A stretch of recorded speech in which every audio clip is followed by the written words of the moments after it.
Išklojus Jono Basanavičiaus aikštę ir jos prieigas granito plokštėmis, pagražėjusių miestų džiaugiasi ir miestelėnai, ir svečiai.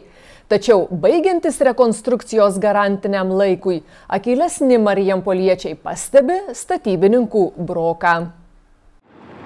Panaudojus ES fondų lėšas, Marijampolė pasikeitė neatpažįstamai. Visi kartu džiūgavome, kad miestas išgražėjo, o miesto svečiai tiesiog aikčiojo pamatę Jono Basanavičiaus aikštę ar poezijos parką.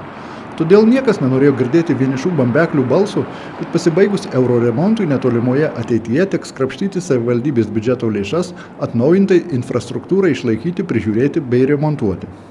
Prabėgo 5 metai ir akylesni miestelėnai pastebi vis dažniau besisukinėjančius statybininkus, kurie Gedimino gatvėje taiso užklibusius grindinių akmenis, klijuoja atšokusias granito plokštės aikštėje bei šalina kitus kol kas smulkius rekonstrukcijos broko židinius.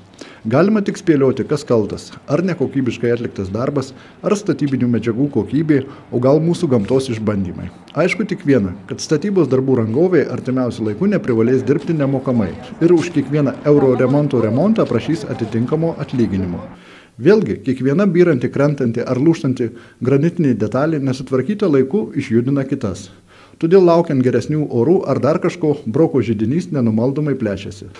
Taip tai, kas buvo gražu ir patogu, pamažu gali pavirsti tiesiog griuvėsiais. Suprantama, nėra nieko amžino, bet sutikite, 5 metai irgi visai nedaug, net žmogaus gyvenime.